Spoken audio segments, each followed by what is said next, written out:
ಕೆಲಸದ ಒತ್ತಡದಿಂದ ಹೃದಯಾಘಾತಕ್ಕೆ ನೌಕರರು ಬಲಿಯಾಗ್ತಾ ಇದ್ದಾರಾ ಎಂಬ ಪ್ರಶ್ನೆ ಮೂಡ್ತಾ ಇದೆ.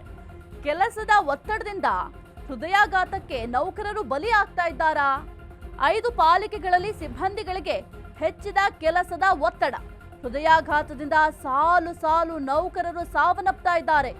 7,000 ಸಿಬ್ಬಂದಿ ಕೊರತೆಯನ್ನ ಜಿಬಿಎ ಸದ್ಯ ಎದುರಿಸ್ತಾ ಇದೆ.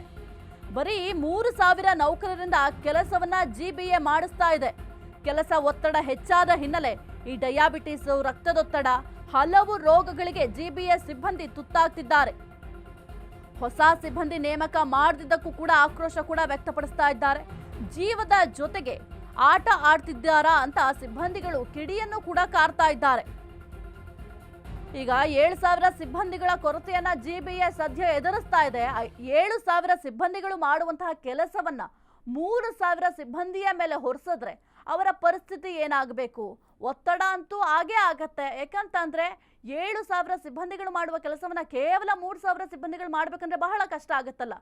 ಹಾಗಾಗಿ ನಾನಾ ಕಾಯಿಲೆಗಳಿಗೆ ತುತ್ತಾಗ್ತಾ ಇದ್ದಾರೆ. ನೀವು ಗಮನಿಸ್ತಾ ಇದ್ದೀರಾ, ಒಂದು ವಿಜುವಲ್ಸ್ ಅಲ್ಲಿ ನಾವು ತೋರಿಸ್ತಾ ಇದ್ದೀವಿ ಎಷ್ಟು ಜನ ನೌಕರರು ಪ್ರಾಣವನ್ನ ಬಿಟ್ಟಿದ್ದಾರೆ ಅಂತ. ಇಷ್ಟು ಜನ ಪ್ರಾಣವನ್ನ ಬಿಟ್ಟಿದ್ದಾರೆ ಅಂತಂದ್ರೆ ಏನಾದ್ರು ಒಂದು ರೀಸನ್ ಇರಬೇಕಲ್ಲ. ಆರೋಗ್ಯದ ಸಮಸ್ಯೆ ಅಂದ್ರೂ ಅಷ್ಟೇ. ಸುಮಾರು 7,000 ಹುದ್ದೆಗಳು ಖಾಲಿದೆ. ಅಷ್ಟು ಒತ್ತಡನೂ ಸಹ ನಮ್ಮ ಪಾಲಿಕೆ ಅಧಿಕಾರಿ ನೌಕರರ ಮೇಲೆ ಇರೋದ್ರಿಂದ ಕೂಡಲೇ ಇದಕ್ಕೊಂದು ಕಡಿವಾಣ ಹಾಕಬೇಕು. ಮುಖ್ಯ ಆಯುಕ್ತರು ಮತ್ತು ಉಪಮುಖ್ಯಮಂತ್ರಿಗಳು ಮಧ್ಯಪ್ರವೇಶ ಮಾಡಬೇಕು. ಇಲ್ಲಿ ಏನು ನಡೀತಾ ಇದೆ ತಿಳ್ಕೊಬೇಕು. ಏಕಕಾಲದಲ್ಲಿ ಇಷ್ಟು ಕೆಲಸಗಳನ್ನ ಮಾಡಿದ್ರೆ ಈಗಾಗಲೇ 5 ಒಂದೇ ತಿಂಗಳಲ್ಲಿ ಕಂದಾಯ ಅಧಿಕಾರಿಗಳ ಮರಣ ಹೊಂದಿರೋದು ಈಗಾಗಲೇ ನಾನು ಎಲ್ಲ ಅಧಿಕೃತವಾಗಿ ಪ್ರಕಟಣೆ ಮಾಡಿದ್ದೀವಿ. ಒತ್ತಡ ಏರಬಾರ್ದು ಅಂತ ಈ ಸಂದರ್ಭದಲ್ಲಿ ಮನವಿ ಮಾಡ್ತೀನಿ. ಮೇಡಮ್, ಕಂದಾಯ ಅಧಿಕಾರಿ ಸುಹೇಲ್ ಅಹಮದ್ ಅಂತ ಮರಣ ಹೊಂದಿದ್ದಾರೆ, ಹೃದಯಾಘಾತ. ಅವ್ರಿಗೊಂದು 50 ವರ್ಷ. ಶ್ರೀನಿವಾಸ್ ಅಂತ ಕಂದಾಯ ಅಧಿಕಾರಿ, ಅವರು ಮರಣ ಹೊಂದಿದ್ದಾರೆ, ಅವ್ರಿಗೊಂದು 50 ವರ್ಷ.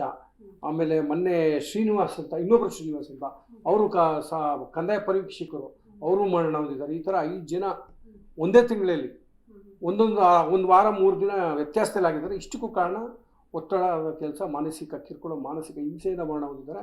ಇದು ಇನ್ನೂ ಉನ್ನತಾಧಿಕಾರಿಗಳ ಗಮನಕ್ಕೆ ಬಂದಿಲ್ಲ. ಮೇಡಮ್, RO ಪ್ರಮುಖವಾಗಿ 1 RO 2 ವಿಧಾನಸಭಾ ಕ್ಷೇತ್ರದ ಕಂದಾಯ ಇರ್ತಾರೆ. ಮೇಡಮ್, ಒಂದು 30 ವಾರ್ಡು 40 ವಾರ್ಡು ಆ ಥರ ಬರುತ್ತೆ, 8-15 ವಾರ್ಡ್ ಆ ಥರ ಬರುತ್ತೆ. ಈ ಸಂದರ್ಭದಲ್ಲಿ ಏನಾಗುತ್ತೆ, ಅವ್ರು ತೆರಿಗೆ ಸಂಗ್ರಹ ಮಾಡಬೇಕು. ಅವ್ರ ಕೆಳಗಡೆ 2 ಸಾಕಂದಾಯ ಅಧಿಕಾರಿ ಬರ್ತಾರೆ. ಸಾಕಂದಾಯ ಅಧಿಕಾರಿಗಳು, ಮೌಲ್ಯಮಾಪಕರು, ಕಂದಾಯ ಪರೀಕ್ಷಕರು, ಕಂದಾಯ ವಸೂಲಿಗಾರರು ಬರ್ತಾರೆ. ಈಗಾಗಲೇ ಎಲ್ಲ ಕಡೆ ಸಿಬ್ಬಂದಿ ಕೊಡ್ತಿದೆ. ನೀವು ಪ್ರತಿಯೊಂದು ಕಚೇರಿಗಳು ಹೋಗಿ, ಕಂದಾಯ ಅಧಿಕಾರಿ ಕಚೇರಿಗಳಿಗೆ ಯಾರು STC FTC ಪ್ರಥಮ ದರ್ಜೆ ಗುಮಾಸ್ತರಿಲ್ಲ, ದ್ವಿತೀಯ ದರ್ಜೆ ಗುಮಾಸ್ತರಿಲ್ಲ, ಎಲ್ಲ ಹೊರಗುತ್ತಿಗೆ ಆಧಾರದ ಮೇಲೆ ಕಂಪ್ಯೂಟರ್ ಆಪರೇಟರ್ಗಳೇ ಸಂಪೂರ್ಣ ನಿರ್ವಹಣೆ ಮಾಡ್ತಾ ಇದ್ದಾರೆ. ಕೆಲವರು ಹೇಳ್ತಾರೆ ನಮ್ಮ ಡ್ರೈವರೇ ಬಂದು ಟಪಾಲ್ ರಿಸೀವ್ ಮಾಡ್ತಾನೆ ಅಂತ. ಹಾಗಾಗಿ ಇಷ್ಟು ಹುದ್ದೆಗಳು ತುಂಬಬೇಕು.